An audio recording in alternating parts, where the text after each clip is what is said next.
Hello and welcome to the Super Bowl episode of the Full of Fantasy podcast. I'm Austin Thomas. I'm Connor Lewick. And today we'll be going over the conference championship games, which happened last week, and boy did we have some fun things there. And also, of course, we have our Super Bowl predictions coming up, and also a little special segment of our awards predictions now that the season is all over. And that the awards are February 7th, so you got to make sure to tune into that if you aren't planning on it already. February 7th? February 7th, the February 6th. I was gonna say. Day before the Super Bowl, February 6th, the Saturday of. So, also we'll be going over some of the Fantasy Brothers' original predictions for awards and seeing how wrong or right we were. All that and more in this episode, and so make sure to tune on in and drop a like if you do enjoy, and make sure to subscribe if you aren't already. And without further ado, let's get started on into our injuries report. All right, so first off, we didn't have too many injuries. Obviously, that's a good thing. There were only two games, games. It's always good to have no injuries. Yes, we did have Antonio Brown. He is very probable for the Super Bowl. He was out versus the Green Bay Packers. The Bucs were still able to get by. So Antonio Brown's going to be there against the Chiefs very probably after a knee injury. So not looking too much into that. But next, a big blow for the Chiefs here. Yeah. Eric Fisher, the former first-round pick, is out with an Achilles injury. That's a huge loss for Kansas City. Their O-line's already thin, and they don't know if Mitchell Schwartz is going to be back, and he's one of the best O-line the Chiefs have, and I could even say in the league. So, I mean, you gotta pray he can get back soon. If not, your O-line's gonna need to have a great day versus Tampa Bay's defense. And I don't think you could say that Mitchell Schwartz isn't one of the best in the league. He is one of the best in the league. Now, how good, how high you rank him, that's where it gets debatable. Yeah. But yeah, no doubt he is one of the best offensive linemen in the league. But that is all we have had for injuries. We think that Sammy Watkins is also going to be back from his injury. He does seem like he's going to be back. He's trending on the right direction. He was inactive versus the Bills. The Bills, yes, they're very forgettable. That's kidding. We can't forget them. Yeah, we can. Okay, well maybe until next season, just like the rest of the teams, because they're all eliminated. All that we care about right now is the Bucs, the Chiefs. It's all you care about. And NBA basketball. I don't really care about that. I'm not a big basketball guy. But let's move on to last week's matchups. Oh, wait, one more. Antoine Winfield. Is he going to be back? I believe he's going to be back for the Super Bowl, man. which is going to be tough for the Chiefs and great news for the Bucs. All right. He was there in the week 14 matchup, was it? I believe so. Yeah, he was there, so I mean... Hey, he's been very good for the Bucs this season. Now we can move on to last week's matchups. Yep, with that, let's get on into it. Tampa Bay defeats Green Bay 31-26. And who picked Tampa Bay? Who did it? Who picked Tampa Bay before the season? You did? I did. My brother did? I did. I picked Tampa Bay. You know, the other fantasy brother also picked Tampa Bay, though. So it's not just you. I picked Tampa Bay last week. You picked Green Bay last week. I did pick Green Bay last week. You're right. Connor also picked Green Bay last week. He posted on a story. He said Green Bay's winning. He believed that they would beat the Chiefs. But guess what? We'll never know. Let's get on to the Packers stats. All right, so Packers stats. Aaron Rodgers had himself a pretty good game. Just not enough to pull out the win. He had 346 yards, 3 touchdowns, 1 interception. Even with that stat line alone, looks like it's good enough to win a game, right? Not against the Bucs, no. Not against the Bucs. They kept pulling up short on drives, going 3 and out, or getting down to field goal range and then stalling there. Field goal on 4th and goal. We'll get into that. That was an angering decision. But besides that, we had Aaron Jones, 6 attempts, 27 rushing yards, 0 touchdowns. Very disappointing from him and the rest of the running back group. Only about 60 total combined rushing yards. You had A.J. Dillon breaking out, and that just didn't happen. No, sir, it did not. Next stat line, the receivers, though, did not pick up the same trend as the running backs.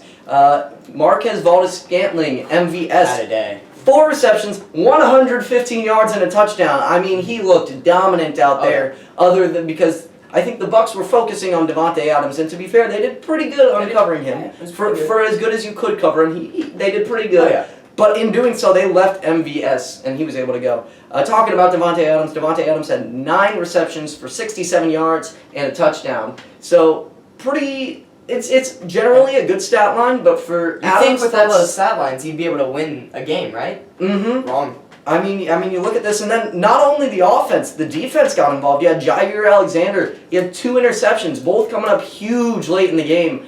But even so, they weren't able to pull anything off of him. And then Adrian Amos with an interception, also near the end of the game. Tom Brady was going into that second half. I believe he didn't have a single interception until that third quarter. Yikes. So yeah, he definitely slowed down there. And then Kenny Clark had 1 sack, the only team sack. But again, it was very helpful for stopping the Buccaneers, making them not feel invincible, even though they seemingly were, based on the scoreboard. And kickers, Mason Crosby, 2 for 2 from the field goal, and 2 for 2 from extra point. Perfect from the game. 1 more field goal than I would have liked to seen, but it's all right. 1 more. We'll never know what's going to happen. I mean, they might have missed. They might have wondered, why didn't you take the field goal? Got to take a risk, but... Anyways, let's move on to the Buccaneers stats. Tom Brady, TB12, 280 yards, 3 touchdowns, 3 interceptions. I had him as my breakout, and I felt so confident heading into that second half. And then it just fell apart, and it was like, the Packers are going to come back, they're going to win this game. But it just didn't happen. So I'm not counting as a disappointment, but I'm not counting as a breakout. Yeah, it definitely. 3 touchdowns and 280 yards. It's pretty solid. I mean, it was a pretty solid game, I would say. I remember you texted me. You said it was right before that. I was like, yeah, you said my breakout. This is my breakout player right here. And then, but hey, at least I didn't pick Chad Henne. Yeah. Okay, well, to be fair, that was before the Mahomes news. We knew we all knew he was going to play. We didn't know it was a neck nerve, he was going to play. We knew he was going to play, but we didn't know it was a neck nerve. He's simply different. All right, let's move on. But hold up. I'm not finished with my story there. Oh, boy. I had to avoid your text message until I started seeing us score some touchdowns there. We were down 17, and I saw that text. I didn't think that. I'm just going to put that off. I knew the game wasn't over, but I just felt like it was... Buccaneers could definitely run away, but Packers made it the game. Leonard Fournette, 12 rushes, 55 yards, and 1 touchdown. That's pretty solid. I mean, no one really had him as a breakout or disappointment. But Ronald Jones, 10 rushes and only 16 yards. He has declined throughout the season. Fournette has become their main back. Definitely. Chris Godwin though, woo, 5 receptions on 110 yards, 0 touchdowns, but. I mean, he had a few crucial drops, too. I mean, well, it turns out not crucial. But big drops, and same with Mike Evans, But he ended up coming up clutch. So. He did, yes, he did. He had a lot of big plays there that just destroyed the Packers' confidence. Mike Evans, 3 receptions, 51 yards, and 1 touchdown. Mind you, 8 targets also. Yeah. Only 3 receptions on 8 targets. Was it 5 drops, or what was that? They were not 5 drops. I believe there were 2 drops. And then 2 3 drops. missed throws. Okay, well, it is kind of Tom Brady. But I'm going to throw this in there. Scotty Miller. 2 receptions, 36 yards, and a touchdown. Yeah, he had that huge touchdown at the end of the first half. Woo! If the Packers are actually playing defense at the end there, the game is won by the Packers. Oh, if they are playing defense, but they weren't. And Kevin King looked like a 5th grader that game. He was the definition of god awful.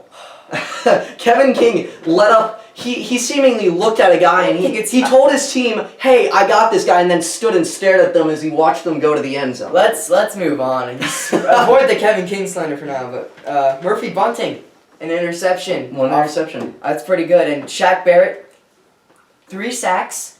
Jason Pierre-Paul, 2 sacks. That's offensive line unable to hold up without Bakhtiari. Really good against the Packers O-line because they have a really good O-line, top 5, and they just got past him. 5 sacks on Rodgers. That's not what you want to see. Speaking of number 5, Ryan Suckup, 5 made kicks, 1 field goal, and 4 extra points. Mm-hmm. That's what you want. Perfect. Also, that's perfect kicker. That's what you want. Only 1 field goal and 4 extra points. You want more extra points than field goals. And Mason Crosby couldn't do that. So well, it's not Mason Crosby's fault. I mean, he's not going to go up. I guess you're going to say Mason so. Crosby can go out there and pound power rush. I guess or so, block on but goal line. you don't want that second field goal. You'd rather have an extra point. But let's move on to Of KC course. versus Buffalo. Well, let's.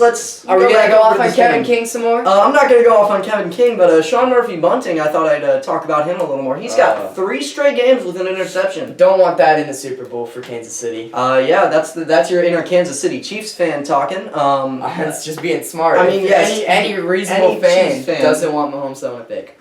Well, I mean, Mahomes throwing a pick is very rare. I guess Anyway. that's true, but yeah. But Murphy-Bunting has a very good chance to make that rarity occur. Yeah. So, but yeah, Shaq Barrett 3 sacks, Pierre-Paul 2 sacks. I mean, that was huge against that O-line. But would you still consider the Packers' offensive line top 5 Yes. even without Bakhtiari? I mean, Because they did not have Bakhtiari that game. they didn't have him. No, they they were didn't have good. him the game before, and how They many sacks did they let up? They didn't let up that many. Exactly. You're right. It's just the Bucks pass rush. I'm saying is above average. It's really good. It's I think really it good. is possibly one of the best in the game. It probably is, but they were able to get pressure, and Aaron Rodgers wasn't able to move around. You know who can move around? Patty Mahomes. Josh Allen.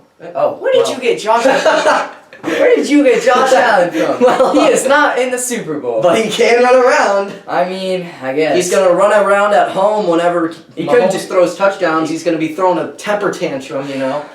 I mean, I wouldn't After blame he him. shaves his mustache and starts looking like a baby again. I told you, the beard was going to mess him up, and, well, it did. Kansas. Well, only people without beards, you know. Bearded, he's out. Josh Allen, bearded, he's Mahomes out. is like a little... Mahomes got a little something, little- but it's not near as much as Yeah, that or no. Josh Allen. I mean, speaking of Josh Allen and Patrick Mahomes, Kansas City defeated Buffalo by 14 points, 38-24.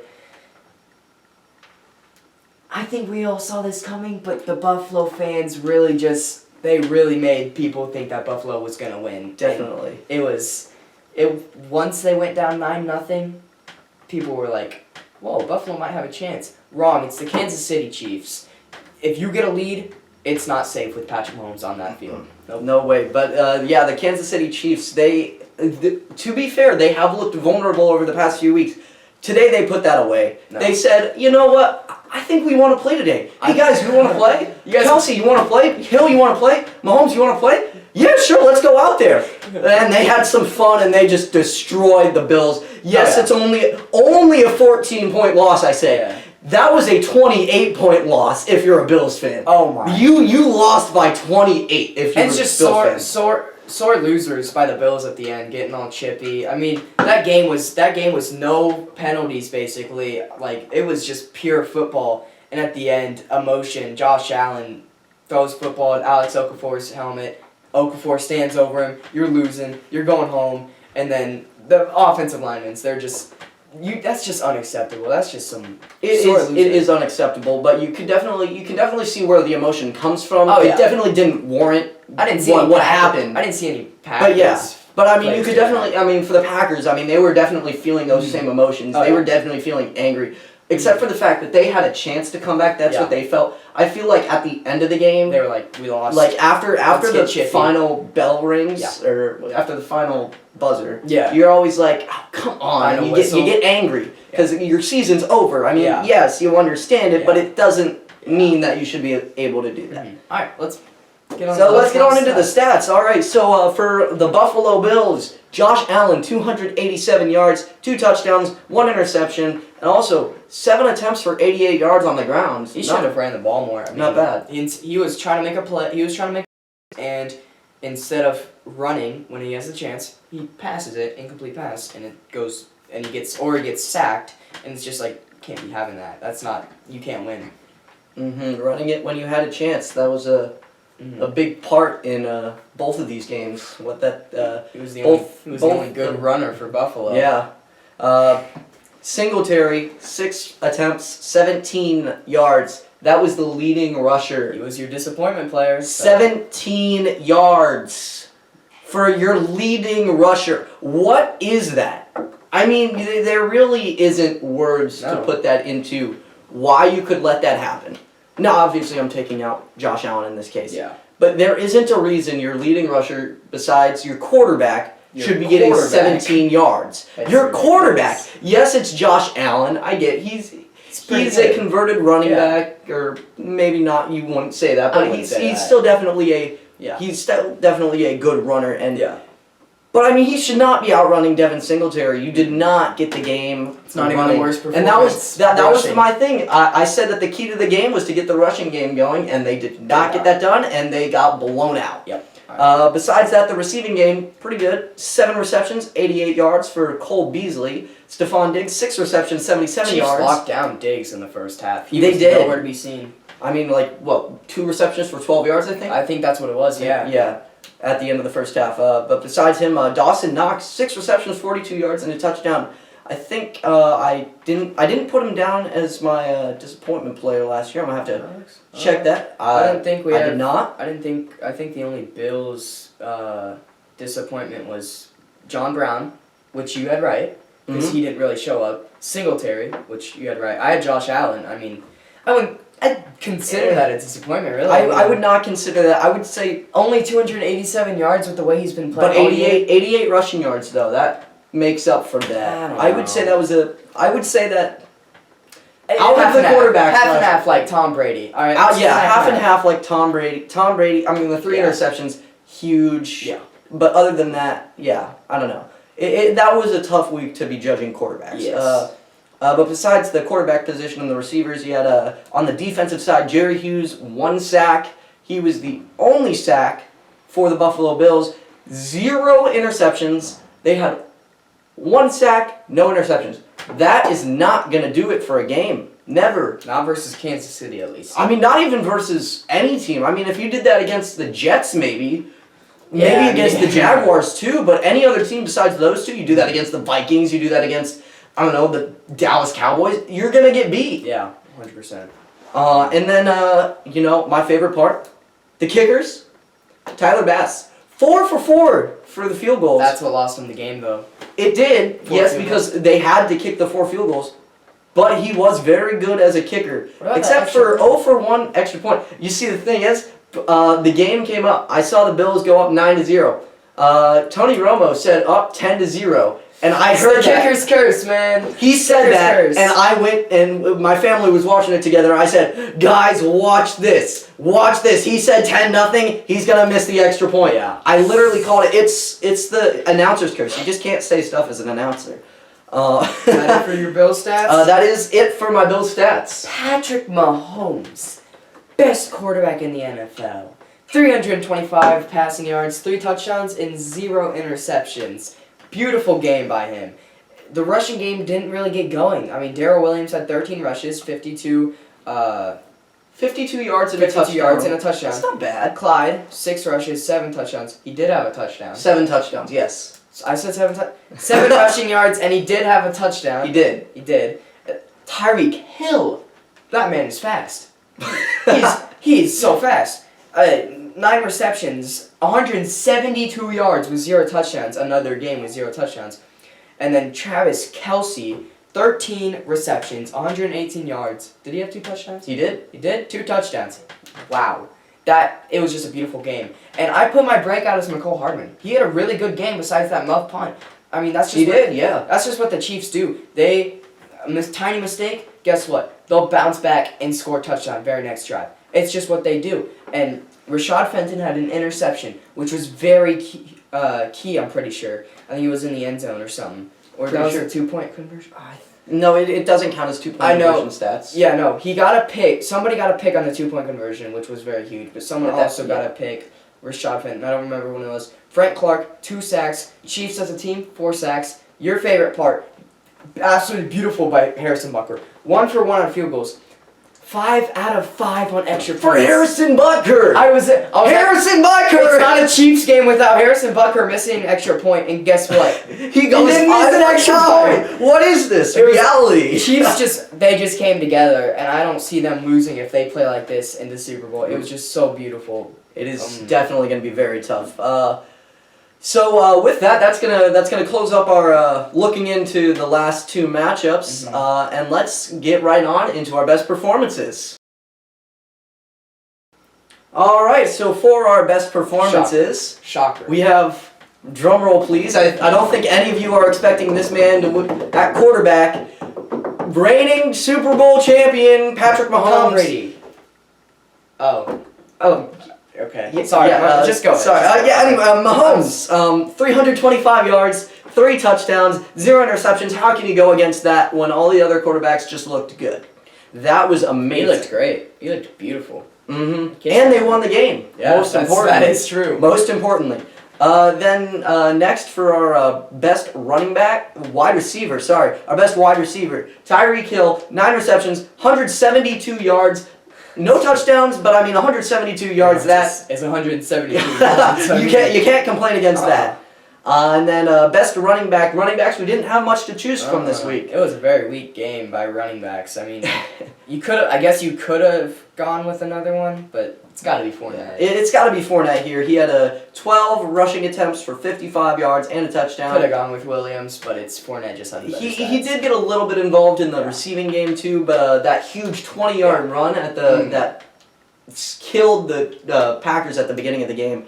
That was huge for the Bucs there and made all the momentum go their way. Which I had said earlier on, get the momentum going your way and you're going to win this game. And like I said, they did that and they won the game. And then next big thing, tight end. Gronkowski. Kelsey. Oh. Yeah, very intriguing because Travis Kelsey. What did Gronk even... Gronk... Did he go to Green Bay? I think he got 1 reception. Oh. I think he did. Oh my God. Oh, man. 1 reception for 29 yards. Oh yeah, he had that big. He actually 29 yards. Yeah, on that reception. He really beat you guys. Yeah.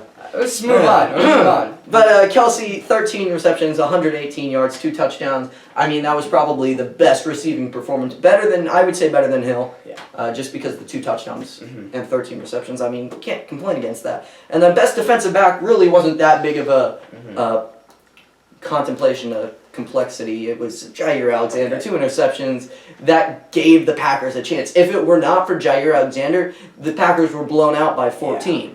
I'm gonna be honest. One of those interceptions, it was Tom Brady's fault. I mean, he just threw it up there because he was. But Jair Alexander still made Mike Evans probably would have caught it if he would have turned around, but he's just like. We'll just move on to defensive line. Defensive line, Shaq Barrett, 3 sacks. I mean, can't beat it. I mean, yeah, Pierre-Paul, he had 2, but that's not as good as 3. 2? Because 2 is bigger than 3. 2 is bigger than 3? It is.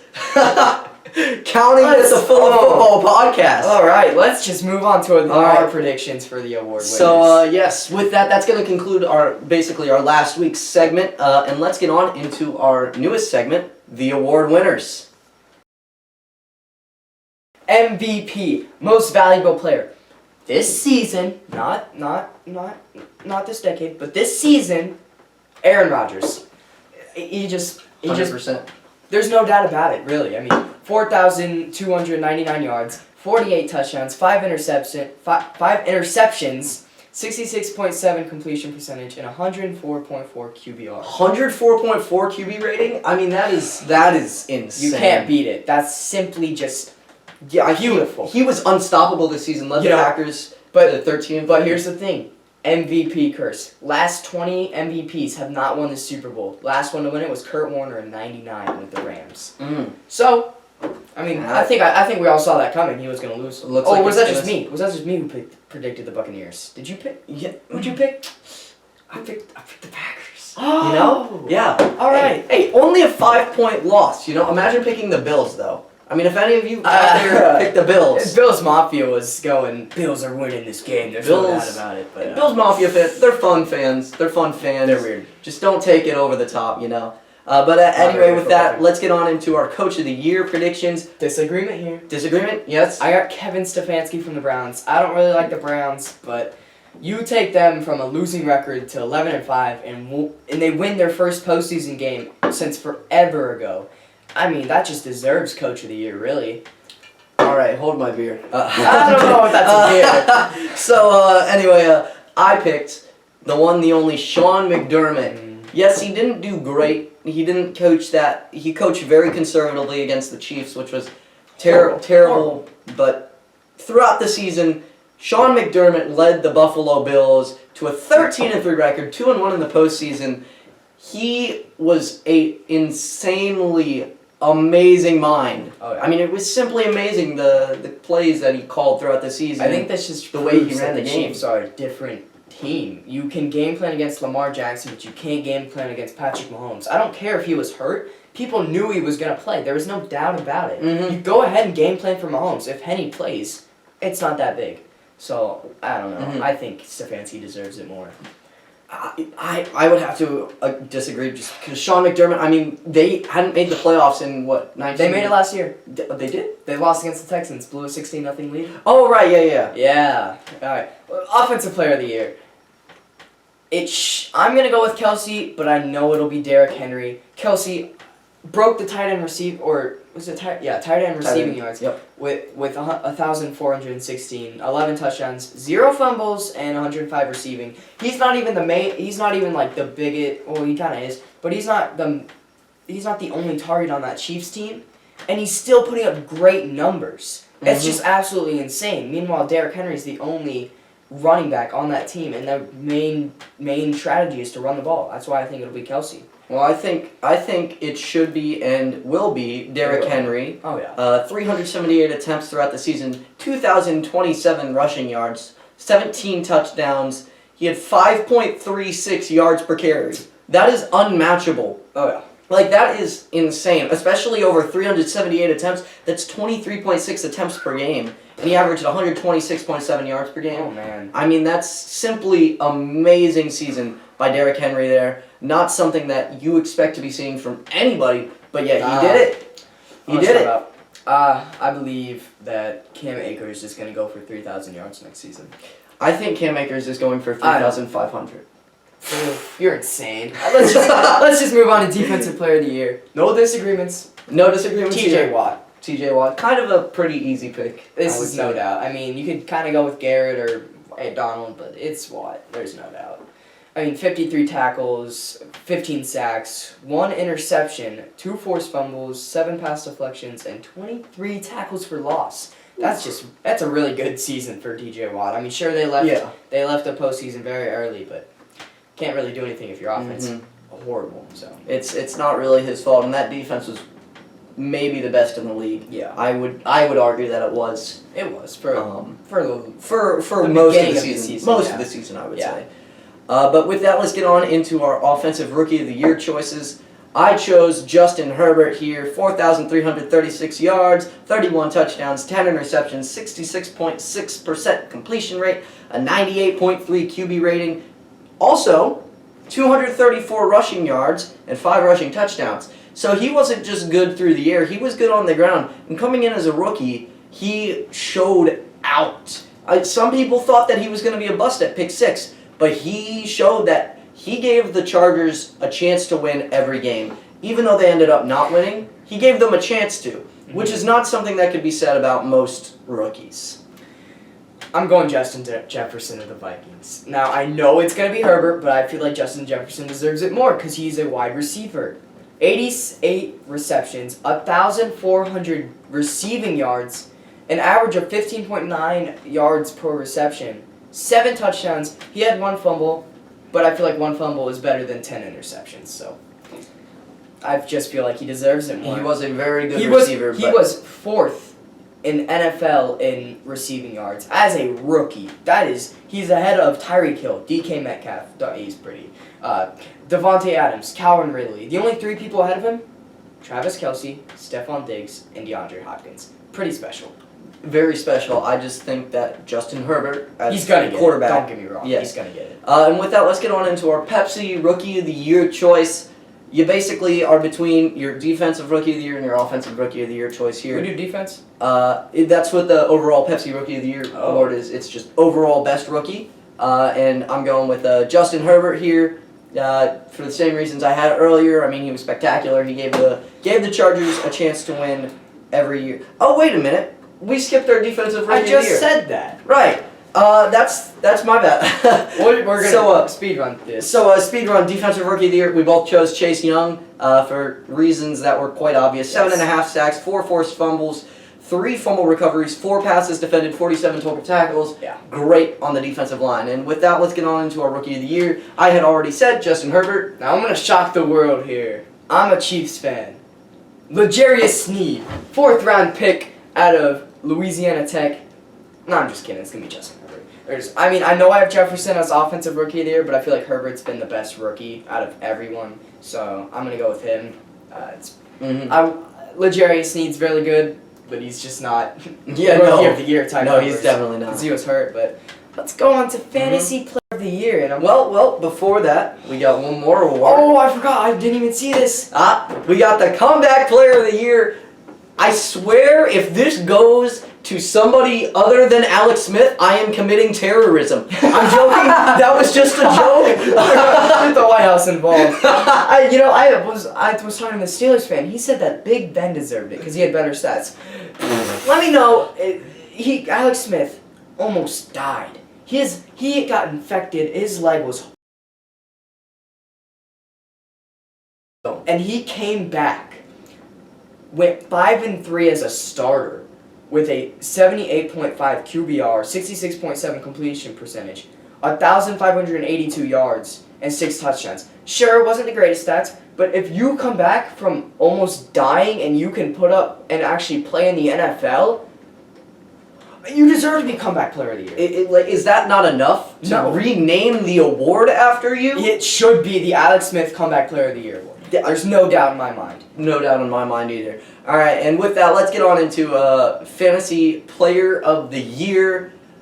We both chose the same person. I had originally actually chosen Alvin Kamara, but I looked at his stats a little bit more. He only had 980. He had 967 rushing yards on the ground and like 767 receiving yards. I think I didn't write it down. We picked Dalvin Cook. He was on my fantasy team, and he was an absolute baller. 312 attempts. 1,557 rushing yards? Yep. Yeah. And it was 361 receiving yards. He only played in 14 games. He had 17 total touchdowns. I mean, what else could you ask for? I mean, not much. Yes, Derrick Henry. He did do very good. Derrick Henry had about 2,100 total yards. But the receptions from Dalvin Cook and the total touchdowns were huge, and that is the sole reason that you've got that fantasy value, because in PPR leagues that's what you care about also. And I'm gonna ask you something. I'm in a dynasty league, and I'm pretty sure you are too. I have the first overall pick. Do I pick Mahomes? It's a dynasty league. It's not. You got to pick a quarterback, right? And you see, this is running a good backs are question. replaceable, right? This is a good question. Running backs are very replaceable, but the thing with running backs is that they will go to another team and still produce the same value. So certain running backs are not going to be matched. But do I pick Mahomes because he's a quarterback and he's really good and he's averaging probably going to be 20 points a game? Do you pick Mahomes? No, I would say not. I would say... There goes my game plan. I was going to pick Mahomes. I would say personally, look at one of the younger running backs like Saquon Barkley. Look at Christian McCaffrey. Look at maybe potentially a wide receiver called Justin Jefferson. Maybe a DK Metcalf. Those guys are all very good. Yes, they're great fantasy value. First thing, I would not recommend having the number. If you have pick trading on, trade down. You don't want pick 1 because you can get insane value near the middle of that round. That's what I would personally say.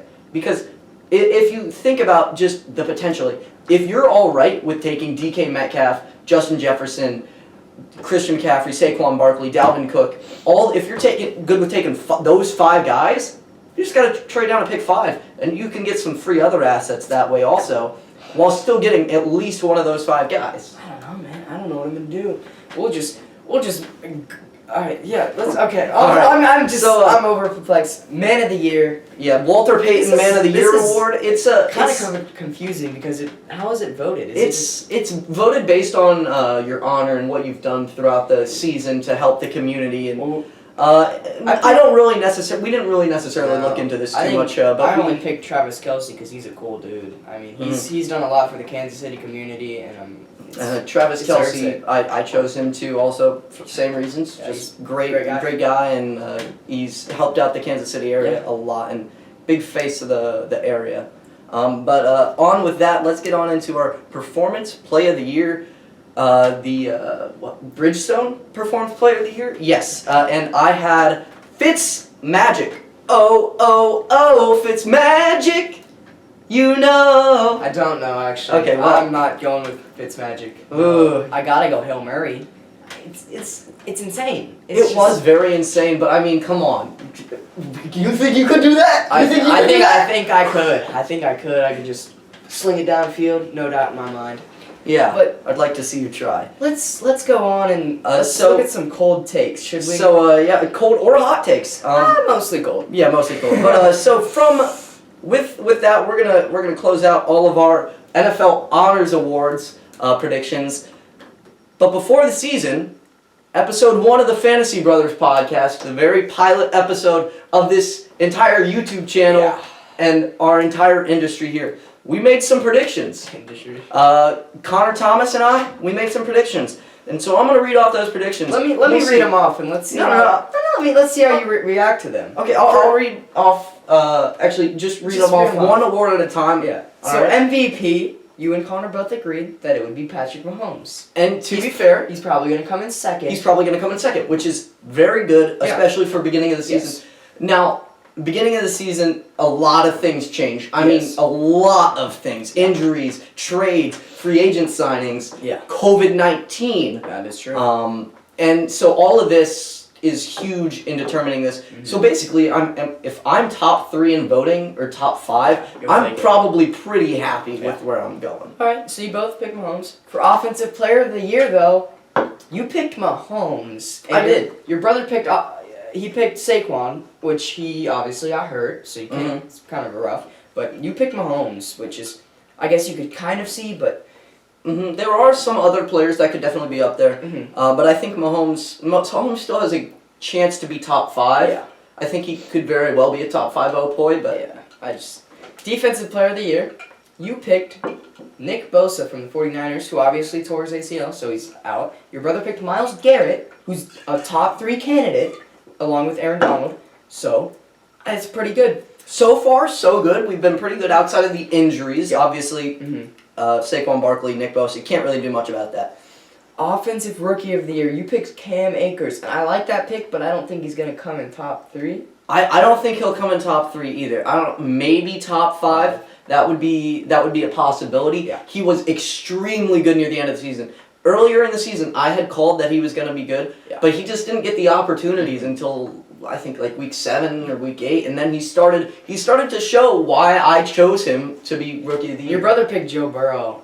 He obviously got hurt, Yeah. which is tough to see because he's going to be a star. And he was doing very good up until Yeah. he got hurt too. Defensive Rookie of the Year, you aced this. Chase Young, you both picked Chase Young. I mean, that's the obvious. I mean, it was obvious then. It's obvious now.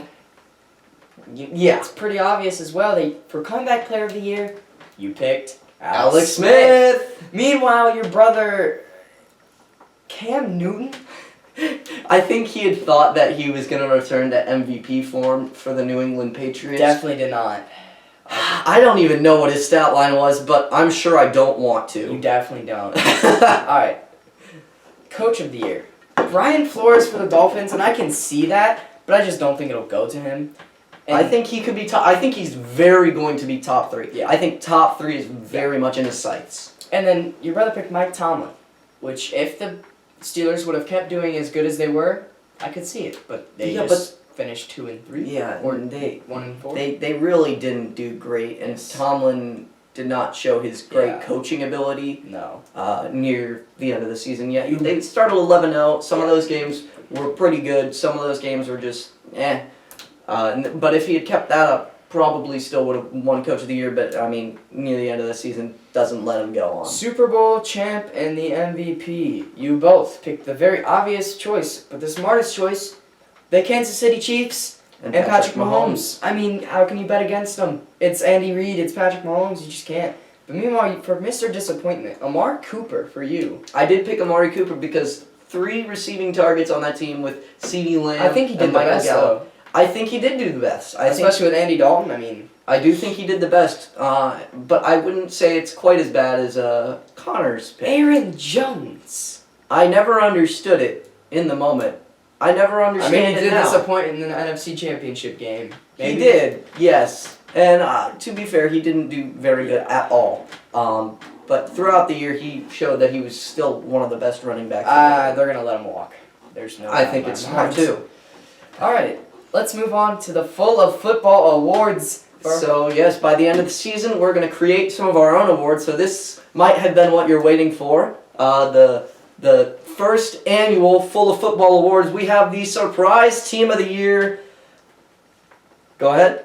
I'm gonna go with the Washington football team. Don't get me wrong, 7-9 is not good, but considering I expected them to go to 1-15 or 2-14, 7-9 with a quarterback whose leg barely works, and then they go to the playoff game and they give Tom Brady a run for their money with Taylor Heineke, who I think is a really good solution for quarterback next year for them. I feel like that they surprised me at least. I think they surprised other people, but I just feel like they're the surprise team of the year. Mm-hmm.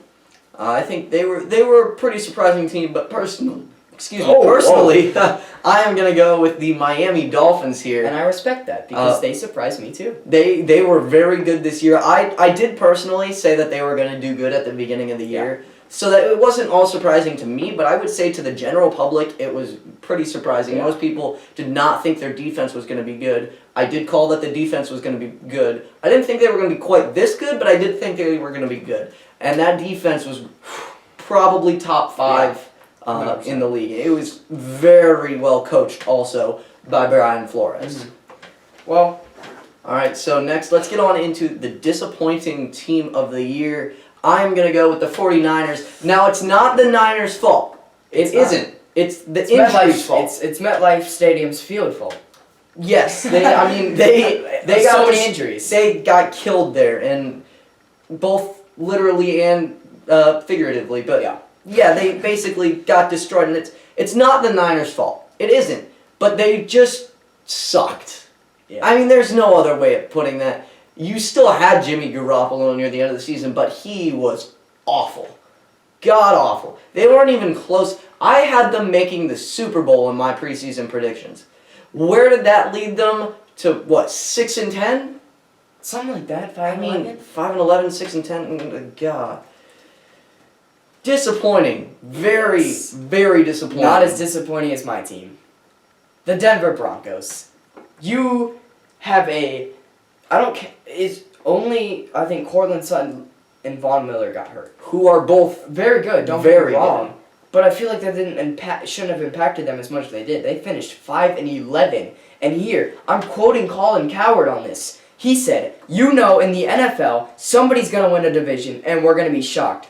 Don't be shocked if Denver beats Kansas City. Not saying Kansas City is plummeting, a little Super Bowl winning hangover. They go back to winning 11 wins, Denver wins 12. It's not crazy. It is crazy, Colin, because guess what? Drew Lock is not as good as you thought he was gonna be. They finished 5-11. You thought Kansas City was gonna only get 11? They got 3 more wins than expected. It's just absolutely insane because everyone thought the Broncos were going to make the playoffs. Your brother thought the Broncos were going to make the playoffs. I had them in the playoffs too. You had them in the playoffs. I was never a big believer on Drew Lock, and this just proved my beliefs that the Broncos were frauds. They need a winning culture, a winning coach if they want to be able to get back to the playoffs. Mm-hmm.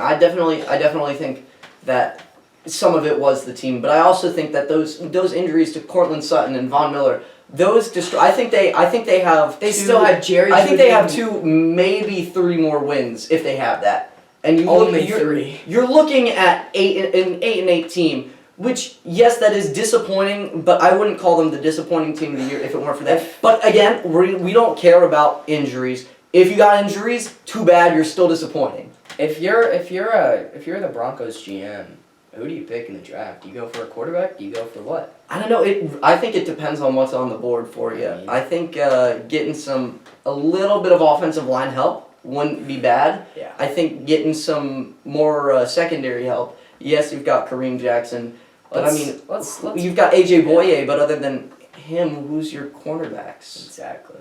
Let's move on to breakout player of the year, and for mine, I had Justin Herbert. No one expected him to be that good. Nobody did. They thought Tua and Joe Burrow were going to be way better, and guess what? Justin Herbert was the best quarterback in that draft so far. I don't think we're not sure about Joe Burrow yet. But But I feel like he just came out of nowhere. He didn't know he was starting week 2, and he gave the Chiefs for a run for their money. And I just feel like 31 touchdowns was really good. So I picked him as my breakout player of the year. Austin? And my breakout player of the year was my favorite guy in the fantasy draft before the season, Antonio Gibson. Man, I picked this guy 30 picks over where he was projected to be drafted just because I wanted to make sure that he wasn't gone. And boy, was that a great pick in my fantasy draft, in my fantasy leagues. And overall, he was amazing. He had some great stats. He was one of the reasons, if not the biggest reason, why the Washington football team made the playoffs. Oh, yeah, 100%. Let's move on to our letdown player of the year.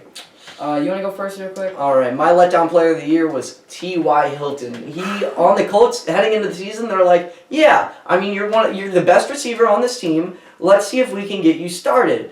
And nope, he did not do good. Up until the very end at the very end of the season, he had 2 or 3 good games there with like 80 yards and a touchdown.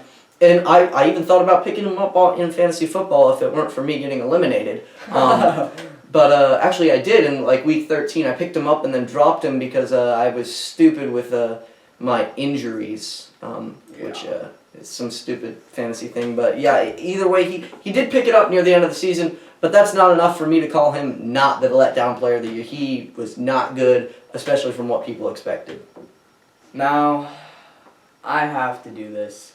Drew Lock is my letdown player of the year. Let me explain why. You go into the season, according to Colin Cowherd, you're supposed to win the division. You're supposed to get 10 wins. Drew Lock, 15 interceptions. That's almost an average of an interception a game. You threw 4 picks versus the Raiders. Your average QBR is 75.4, a completion percentage average of 57.3. I mean, you only have 1 more touchdown and interception. And the difference between Drew Lock and Russell Wilson, because they had similar interceptions, Russell Wilson throws more touchdowns. And I know that Drew Lock, raised in the same hometown as us, guess what? I don't care. He's still horrible this season, and last year was a fluke, and I'm going to go off of that. I mean, he just did not do good looking at his stats. He had games with 0 interceptions, and he only had 4 games with 0 interceptions. That's 4 games with 0 touchdowns. I mean, your best game was against the Panthers. I mean, that's just pathetic from Drew Lock. It was a very pathetic season. But with that, that's going to close out our Full of Football Awards segment. And so that's going to close out looking at all the awards and the previous season. But now, we're going to look back at the Super Bowl. And let's get on into the Super Bowl with our breakouts of the week. All right. So, first off, for our breakout of the week at quarterback, we have Patrick Mahomes. Oh. Patrick Mahomes. I'm surprised you didn't go with Cheney or Chad Henne Yeah, like well, you did last week. Patrick Mahomes, he it's kind of hard when you only have 2 quarterbacks to pick from. It's you could have picked some wide receiver who you thought was gonna throw a touchdown, like Sammy Watkins gonna try and throw to Patrick Mahomes. I don't know about that. Oh boy, that was a rough one. We're not. Yeah. Well, that's just all right. But back on to running back with the breakout of the week. I had Leonard Fournette because Leonard Fournette. I mean, I really don't expect Clyde Edwards-Helaire or Darrell Williams to do well. I also don't expect Ronald Jones to do well. So I'm just gonna go with the only guy remaining. Is Keyshawn Vaughn inactive? Who? Keyshawn Vaughn. LaShawn McCoy? Anyway, yeah, so we're going to go with Leonard Fournette. Yeah. I guess you can just finish out yours then. You did your quarterback and running back. All right, go ahead, finish. Let's go on into our wide receiver breakout of the week. I have Mecole Hardman versus Tampa Bay. I don't think Tyreek Hill can physically do anything that would surprise anyone. I don't think it's humanly possible. Now, I might be proven wrong. He might go off for 300 receiving yards and 50 rushing yards with 4 touchdowns. I mean, it is possible. He did that versus Tampa Bay last time. I mean, it is possible, but it is not something that I think is going to happen. I think Mecole Hardman is more likely to get like 100 yards. Yeah. So, yeah. Your tight end. Well, my tight end here is going to be Cameron Brate versus Kansas City because I'm not choosing Travis Kelce and I'm not choosing Rob Gronkowski. I don't know why you keep picking him. Last week you picked him. He had 3 receptions, 19 yards, and 1 touchdown. I mean, he's His just touchdown's not bad. 3 receptions for 19 yards on the other hand. Hey, you were talking about Mike Evans with his 1 reception for 3 yards and a touchdown. Oh, but the touchdown was important. The touchdown here was important. Yeah, I guess, but this is a whole different game, and I mean, we're going to go with Mahomes versus Tampa Bay for my breakout quarterback. It's just, I'm not picking Tom Brady. It's Tom Brady. I'm going to go also with Fournette versus Kansas City. I feel like Clyde's going to disappoint, and he's the only running back that actually is going to I wouldn't say he's going to break out, but I think he's going to do the best. Mm-hmm. I'm going to go Hill. Hill put on a clinic last time. He's not going to do the same, but he's going to do pretty well. I mean, he did it last time, and he'll do it again, maybe. I'm going to go Kelce because I just don't think Brate or Gronk or Seals Jones is going to do anything special. So I feel like Travis Kelce's going to do the best. All right, and with that, that's going to be all of our breakout players of the week. So let's get on into our disappointment players. All right, so I guess I'll start this one off again. We've got a quarterback. I've got Tom Brady, just because I can't choose Patrick Mahomes by process of elimination. So on to our disappointment running back. I have Clyde Edwards-Helaire. I think that Tampa Bay defense is much better than almost anyone's in the league. I think it's probably the best in the league. And I think Edwards-Helaire is just going to continue his rushing woes. Yeah. Next, I've got Mike Evans. Mike Evans, I mean, you've got Antonio Brown likely to come back. You have Chris Godwin likely to probably do well because you've got L'Jarius Sneed, Charvarius Ward, Rashad Fenton, Rashad Breeland. You've got those 4 guys, but none of them, I would say, are really great. Whoa, I would say L'Jarius Sneed is beautiful. I love that man. L'Jarius Sneed is good. Well, L'Jarius Sneed. But I think he's going to be able to, he's going to be able to slow down Mike Evans. Probably. Maybe not lock him down, I wouldn't say but slow him down. Yeah. I think that's what's going to happen, and I don't think anybody else is really going to disappoint, except maybe the possibility of Antonio Brown. Yeah. And then finally, with my tight end, I've got Rob Gronkowski versus Kansas City because I'm not choosing Travis Kelce for the reason I did last week. And then, I already chose Cameron Brate, so. Well, my quarterback is going to have to be... I was going to make a joke about it being Blaine Gabbert or Chad Henne, but it's just going to be Brady. I bet he throws a pick, if I'm honest. And then, I mean, it's just Tom Brady in the Super Bowl. Don't get me wrong, he's really good, but I don't think he's going to do very good because guess what? The Chiefs are undefeated on the road this year, and I think they're going to make it 9-0. The Bucs are undefeated on the road also. Oh, wait, they're not playing on the road. Yeah, they're playing at home. What are you talking about? Are they really undefeated on the road? No, they are. They lost in New Orleans. They lost in New Orleans week 1. You sure about that? I'm 100% sure. I saw a stat last game. That is it. Okay. They lost in New Orleans week 1 of the season. Do you not remember that? Week 1 of the season. Right there. They played New Orleans. Did they play in New Orleans? Yes, because whenever they blew them out, it was at Tampa Bay. No in-person attendance. That's all it says. Where was it? It was in New Orleans, because whenever they... Stadium Mercedes-Benz. Okay, yeah, I told you. You're right. Yeah, jeez, man. I got Clyde disappointing. I feel like he's going to continue to not do as well as people think he is, but I think he'll come back next season, but I just don't think he's going to do good this season. I got Godwin slowing down. I think he is going to be able to get shut down by the Chiefs defense. I don't know by who, but I feel like he is. Tight end. I'm tired of you picking Cameron Brate to break out every week.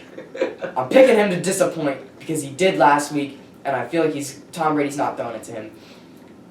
And I'm just gonna go with Cameron Brate. Pretty simple. Tom Brady's not going to throw to him intentionally, but he's going to end up doing it anyway. But with that, that's going to close out our disappointment players. So let's get on into the fun section. Win that ring! All right. So for the Kansas City Chiefs, since they're away, let's start with them. The Kansas City Chiefs, have fun.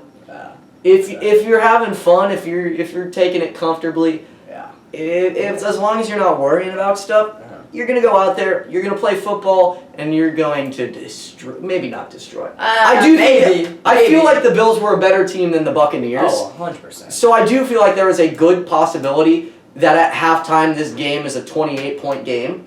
There is a good possibility of that. But there's also a possibility that the Chiefs are down 5 at halftime and then have to come back by 7.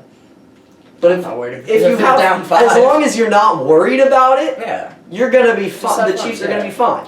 I'm gonna go out there. I'm just gonna say go out there and just play. Play like you're playing the Jets. Play like you're playing the Bills. Play like you're playing any team. It doesn't matter. You're the Chiefs. You're the reigning Super Bowl champs. You have really nothing to lose, if I'm honest. You made the Super Bowl. That's your goal. Don't get me wrong. You want to run it back, but you want to win, and you just want to play comfortable. You already won in that stadium. You're undefeated on the road. You're probably going to wear your white jerseys. You're Patrick Mahomes. You're Travis Kelce. Just go out there and play football. Play catch. It's pretty simple. And something I think about this is if the Chiefs win this one game, they will be the first team to run it back. The first back-to-back championship team in all of professional sports since the Golden State Warriors did it in 2015 to 16. And I said this to you before we started recording. Tom Brady has already stopped one dynasty from forming in the Seattle Seahawks in 2014. If you're the Chiefs, don't keep this in your mind. You can't worry about it. If Tom Brady were to win, don't worry. I mean, Patrick Mahomes doesn't turn the ball over like Russell Wilson. You have a really good offense. They had a really good defense. I think the Chiefs can win this game and form another dynasty. They're not the Seahawks. You can't form dynasties on defense, really. You can form it on offense. No, you can't. But I just think you need to just relax and play the game. Play your game, yep. All right, and with that, let's get on into the Tampa Bay Buccaneers. What do the Tampa Bay Buccaneers need to do to win the Super Bowl? They have to maintain Mahomes, or you're done. That's about it. If you can't stop Mahomes, you have zero chance. I mean, I'm not saying you have a you don't have a 1%. You don't have a 0.1% chance. Your chance is 0. You're done. You are already dead if Mahomes is going. They need to get the ball turned over at least once. And if they don't, they need to find a way to stop Kelce and Hill. Mahomes is so comfortable throwing it to Kelce. He knows where he is every single play. He knows where he is every single second. Right now, if I were to somehow get Patrick Mahomes' number, call him and ask him, where is Travis Kelce? He'd be like, oh, he's blah, blah, blah. Because he just knows, they just got brain powers or something. I don't even know. But you need to stop him and Hill. You cannot stop just one, because you need to stop both. But the thing is, what I'm saying, you need to stop Mahomes in general. Because if Mahomes is going, even if you stop Kelce and Hill, he'll hit up Sammy Watkins, he'll hit up Mecole Hardman, he'll hit up Byron Pringle, DeMarcus Robinson, I think finding a way to stop Kelce and Hill is easier than maintaining Mahomes. Oh yes, but I don't think that's going to stop. They're not going to be able to do both. Even if you stop Kelce and Hill, the Chiefs are still going to win this. Yeah. Because if you stop them, and you don't stop Mahomes, you're still done. I'm just saying it doesn't matter what you do. If you don't stop Mahomes, you're done. It'd be easier to stop Kelce and Hill than finding a way to maintain Mahomes. But obviously you want to find a way to maintain him, because otherwise, dear God. Well, yeah.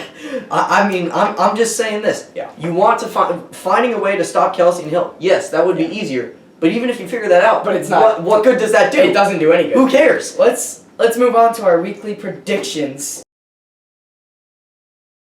All right, so let's check it out. We have a lot of games here. Let's see. All right, let's start with the first one out of very many. I think this is our only game this week. Wait, what?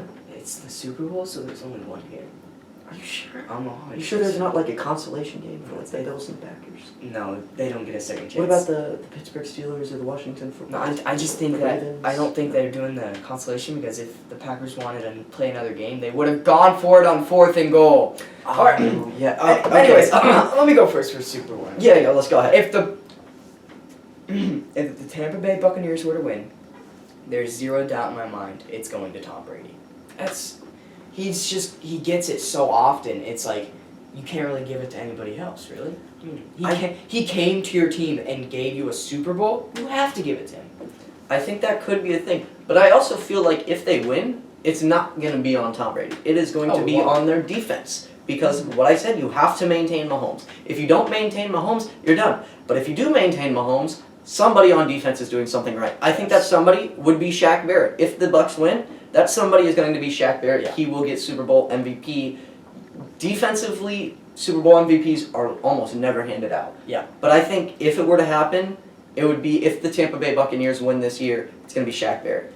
Kansas City, if they win, I want it to go to Travis Kelce because that man is something so special to Kansas City. He's a Walter Payton Man of the Year nominee. He could get Offensive Player of the Year. It's doubtful. But I just think he deserves this award. I think he's going to do good in the Super Bowl, probably 100, maybe 150 receiving yards. If he gets 150 receiving yards and they win, he better get it. I know Patrick Mahomes is the quarterback and he's the best player on that team, but I feel like Travis Kelce deserves it. I feel like maybe Travis Kelce would deserve it, but I'm going to go with Patrick Mahomes here. Easy choice. Because it's Patrick Mahomes' game. If Travis Kelce isn't going, Mahomes is there. Yeah. If Mahomes isn't going, the whole team is dead. No, the whole team is dead. I don't know, man. The team is dead if Mahomes isn't going. But if Mahomes is going, the team wins. Yeah. Doesn't matter. It does not matter what happens other than if Mahomes is going, if he isn't going. Yeah. So that's, if the Chiefs win, it's going to be Patrick Mahomes, Super Bowl MVP. And with that, let's get on into... Are we doing it? I say we are. So before we get on into our Super Bowl predictions by ourselves, we're going to have a little fun segment here. We got a few people to give us their Super Bowl predictions and why they chose it.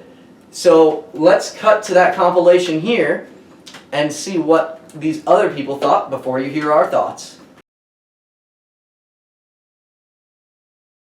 My prediction for Super Bowl 55 is that the Chiefs stomp the Bucs 35-14. The reasoning is, like, Chiefs got Patrick Mahomes, Bucs don't. You can't stop Mahomes, no matter how bad his line is, no matter how good the Bucs defense is. Brady's not outplaying Mahomes on offense. We're just going to outscore them. It's not even going to be close. As much as I hate to say it, I think the Bucs are going to win. I think the final score will be 34-28. I don't think that the Chiefs secondary is going to be able to contain all three, Chris Godwin, Mike Evans, and Antonio Brown, and I don't think they are going to let Tyreek do what he did last time they played and get 200 or something yards, which was insane. The game is going to be a slugfest between the Chiefs' offensive prowess and Tom Brady's luck, but eventually the old man's luck is going to run out and the Chiefs will be crowned champions once again. Final score, let's say 35-31. All right, if I had to choose one person to win the Super Bowl, I think I'd choose the Chiefs, but only slightly, just because I think the Bucs have such a powerful offense that, I mean, it's possible that this could turn into a shootout, and then the difference will come down to the defenses. And the Bucs have such a great defense that, I don't know, maybe they could slow down the Chiefs just enough for Tom Brady to make a small comeback. Because, you know, he's done that in like 5 Super Bowls already. I mean, what says he can't do it this time? So I really think it's realistic for the Bucs to win. I give them like maybe a 45% chance of winning, and the Chiefs like 55%.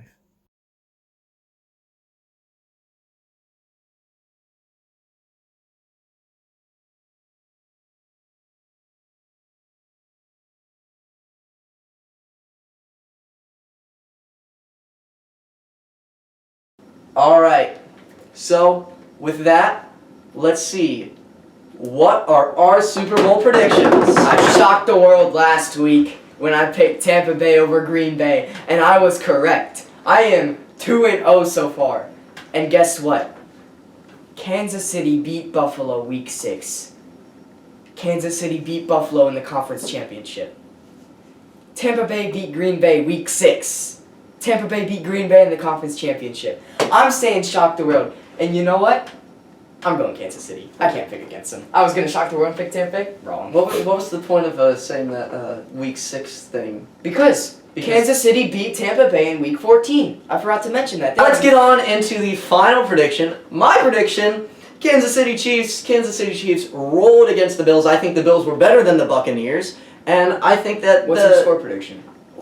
I didn't think about this, but, just going straight off the top of my head, I think something like maybe 41-28. Oh, 13. All right. No, 41-27. Yeah, okay. I'm going to go with mine. I'm going to go with the Kansas City Chiefs. 45, the Tampa Bay Buccaneers. We'll go 31. Because I just believe that the Chiefs are a better team, a better offense, and they will just end up playing better. All right, and with that, that is going to end out this show segment. We did not have any questions in the comments from last video, but if you want us to answer anything in the next video, obviously something that we want to talk about, not something weird. I mean, Why am I growing taller? I don't know. I can't answer that. We could, if you want to drop that, Try and figure it out. try and figure it out. We will do that. We will do anything for that. But yes, so make sure to drop any questions that you want in the comment section below, and we will answer them on our next episode. Which our next episode is going to be in a couple weeks. We are doing a huge off-season special. It is likely going to be 2, maybe 3 hours long. We're gonna have mock draft. We're gonna have free agents and where we believe they're gonna go. We're gonna have everything. We're gonna have a fantasy football draft too. So make sure to tune in. We're gonna have special guests coming from all over. So make sure to tune into that. But with that, we're gonna close out this show. We thank you so much for watching. If you only watched part of the video, if you watched the whole thing, it's even better. But make sure to drop a like, subscribe if you enjoyed and watched this far, and we thank you so much. Have a blessed night. Peace.